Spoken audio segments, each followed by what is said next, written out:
दोस्तों एक बड़ी अपडेट आपको देने के लिए जा रहा हूं जो कि डॉलर के सामने भारत का रुपया क्यों गिर रहा है और भारत का प्रधानमंत्री नरेंद्र मोदी जी ने क्यों कह रहा है कि अब आप 1 साल तक सोना नहीं खरीदना और कम से कम बिजली को खपत करना। आखिर ये सब बयान क्यों देना पड़ रहा है, तो आइए जानते हैं इसके पीछे की सच्चाई क्या है और क्यों ऐसा हो रहा है। तो इससे पहले आपने अगर इस वीडियो को लाइक एंड शेयर नहीं किया है तो प्लीज़ वीडियो को लाइक एंड शेयर जरूर कर दे।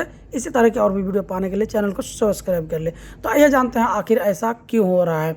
पश्चिम एशिया में चल रहे युद्ध की वजह से कच्चे तेल की कीमत में बढ़त हो गई है, जिसका सीधा असर भारतीय रुपये पर पड़ रहा है। रुपया अब तक सबसे निचले स्तर पर पहुंच गया है, जिसमें देश की अर्थव्यवस्था के सामने चुनौती खड़ी हो गई है। सरकार और reserve bank of India RBI मिलकर रुपये की गिरती कीमतों को रोकने की कोशिश कर रहे हैं, ताकि आम जनता और व्यापारियों को, जो इन्वेस्टर है, जो बाहर से विदेश से भारत में इन्वेस्ट करते हैं, उन लोगों को भारी नुकसान ना हो सके। इसकी वजह से इस पर कदम उठा रहे हैं।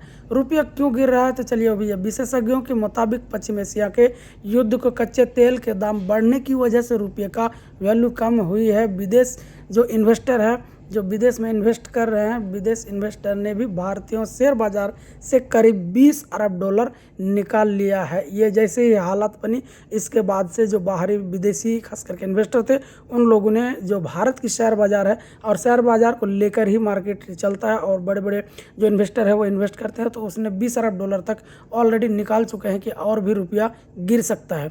रुपये को संभालने के लिए आरबीआई ने बाजार में अरबों डॉलर डाले हैं और तेल आयात करने वाले को खास क्रेडिट लाइन दी है, ताकि डॉलर की मांग कम की जा सके।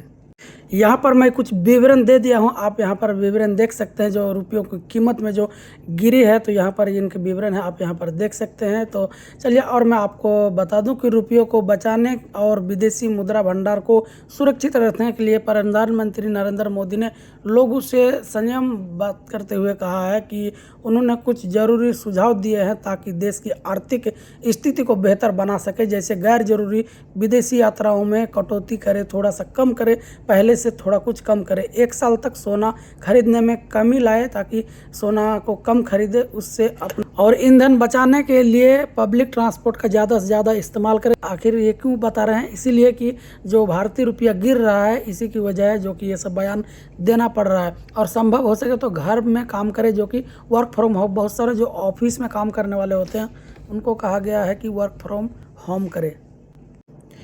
ईरान और अमेरिका के बीच बढ़ते तनाव, जो स्ट्रेट ऑफ हॉर्मुज की नाकेबंदी की वजह से भारत में कच्चे तेल का आयात मुश्किल हो गया है। इसमें तेल महंगा हो रहा है और रुपये पर दबाव।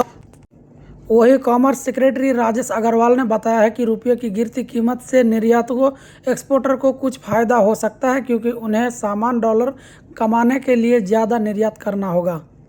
रुपये को संभालने के लिए सरकार ने क्या बड़ा फैसला किया है, तो चलिए ये भी जान लेते हैं।